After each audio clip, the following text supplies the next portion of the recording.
Break के बाद आपका स्वागत है। देश में कोरोना के मामले फिर से बढ़ने लगे हैं। दुनिया भर में फिर से कोरोना फैलने लगा है।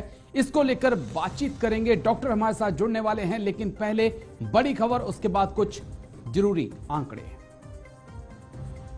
कोरोना के बढ़ते मामलों ने बढ़ाई टेंशन। 24 घंटों में देश में कोरोना के 335 मामले। 24 घंटों में कोरोना से 5 की मौत से हड़कंप। सिंगापुर में 7 दिनों में सामने आए 56,000 से ज्यादा केस। बड़ी खबर आपको बता दें, कोरोना के बढ़ते मामलों ने बढ़ाई टेंशन। 24 घंटों में देश में कोरोना के 335 मामले। 24 घंटों में कोरोना से 5 की मौत से हड़कंप। सिंगापुर में 7 दिनों में सामने आए 56,000 से ज्यादा केस। जल्दी से ग्राफिक्स प्ले कर दीजिएगा, उसके बाद सीधा डॉक्टर के पास चलेंगे। लौट रहा है कोरोना। 24 घंटों में 335 नए केस सामने आए। यूपी केरल में 5 की मौत हुई है। डब्ल्यूएचओ ने जारी किया अलर्ट और कहा कि कोरोना गाइडलाइन का पालन हो। भारत में एक्टिव मरीजों की संख्या 1701 है। सिंगापुर में JN1 का कहर देखने को मिला है, जो कि एक नया वेरिएंट है। एक हफ्ते में सामने आए 56,000 से ज्यादा केस। भारत में मिल चुका है JN1 वेरिएंट का एक केस केरला के अंदर। तो क्या कोरोना लौट रहा है?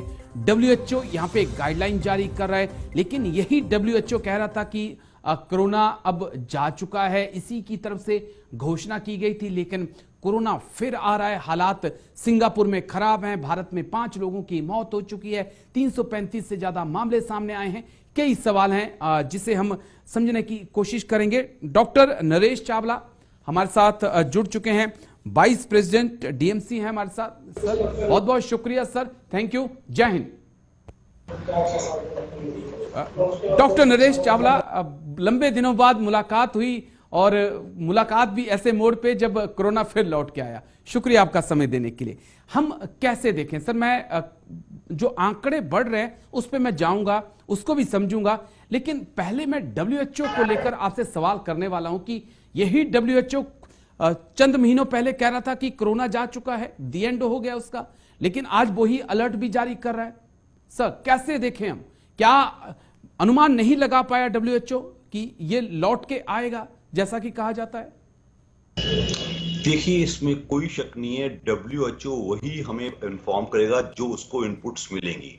WHO is World Health Organization, which is supposed to overlook the health of all of the world.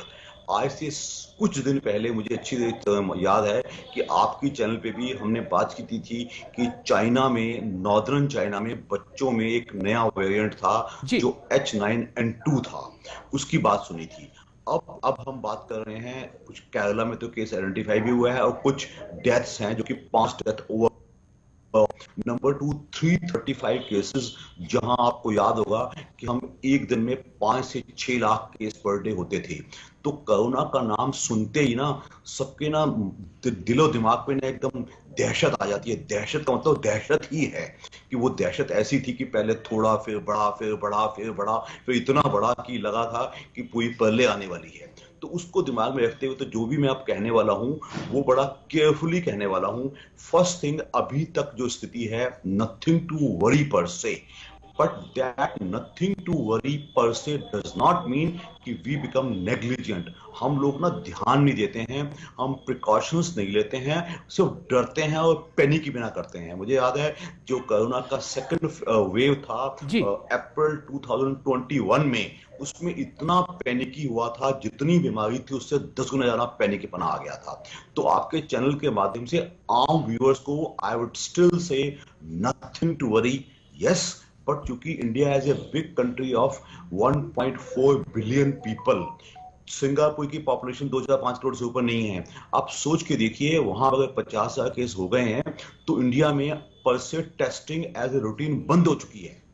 Even normal cases, normal clinics में, नॉर्मल हॉस्पिटल्स में, नॉर्मल नर्सिंग होम से भी हम कोरोना टेस्ट नहीं करवा रहे, हम करवा ही नहीं रहे हैं आजकल, बिकॉज हमारा प्रोटोकॉल कहता है कि अभी देखा। तो इसलिए मैं कहूंगा कि number 1 only advice is follow the corona protocol, और उसमें सबसे बड़ा प्रोटोकॉल है start using a mask in public places. This is the biggest protocol.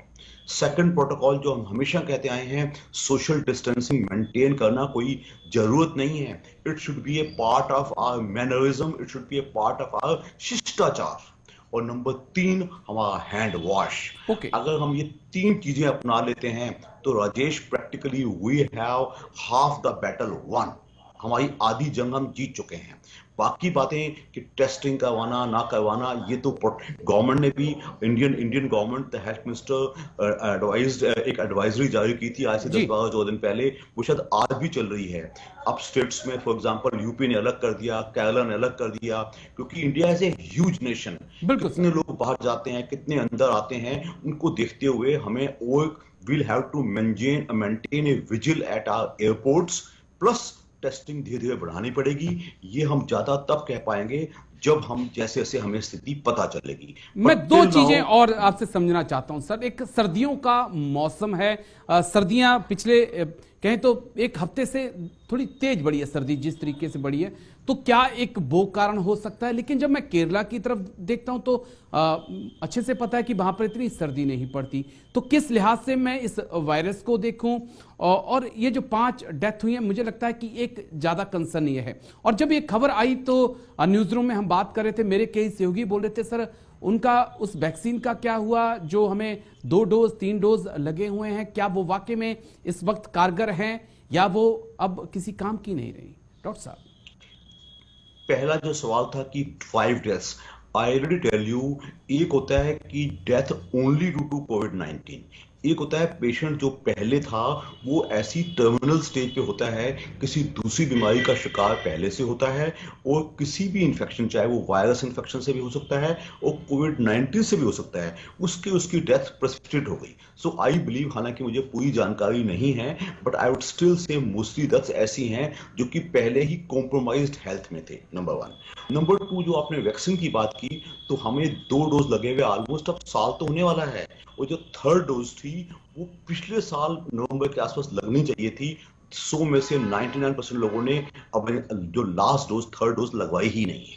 और मैं समझता हूं जो इम्यूनिटी हमें उस वैक्सीन से आई थी, हमारे देश में अब तक ऑलमोस्ट 219 करोड़ वैक्सीन लग चुकी हैं. दैट मींस अगर 2 डोज भी लगी हों तो 100 करोड़ लोग कवर्ड हैं. उसके वजह से as compare to other nations हमारे देश में इम्यूनिटी अभी भी अच्छी चल रही है. लेकिन पर से जो वैक्सीन का असर है, मेरे विचार में अगर कुछ ऐसा कोरोना बढ़ा तो we'll have to take another dose of vaccine. तो गवर्नमेंट ऑफ इंडिया कोई प्रोटोकॉल जारी करेगा, डीजीसीआई, तो अभी तक तो हम ऐसा कुछ नहीं कहेंगे. बट जो मैंने 3 प्रोटोकॉल बोले हैं, एक यूज ऑफ मास्क, एक अवॉइडेंस ऑफ सोशल डिस्टेंसिंग, और तीसरा सबसे इंपॉर्टेंट अपना हाइजीन और हैंड वॉश. अगर हम ये 3 करते हैं और क्राउडेड प्लेसेस को अवॉइड करते हैं तो मेरे हिसाब से हम काफी हद तक बच सकते हैं. एक और सवाल जो आम लोग उसका जवाब जानना चाहते हैं, न्यूज रूम में भी हमारे साथ बातचीत हो रही थी जब, तो बोला कि डॉक्टर साहब से पूछना कि क्या ये कोरोना आता रहेगा या कोई वक्त ऐसा आएगा कि ये खत्म हो जाएगा? डॉक्टर साहब, देखिए राजेश, मैं बड़ा फिलोसफिकल जवाब दूंगा. ये जंग है मानव की और कीटाणु की. ये पहले भी चलती थी, अब भी चलती थी. आज से 50 साल पहले बैक्टीरिया थे जिनको एंटीबायोटिक से मारना आसान था. अब लड़ाई वायरस से है. Viruses are smart, viruses are smarter. वो अपने आप को रेप्लिकेट करते हैं, अपने आप को बदलते हैं.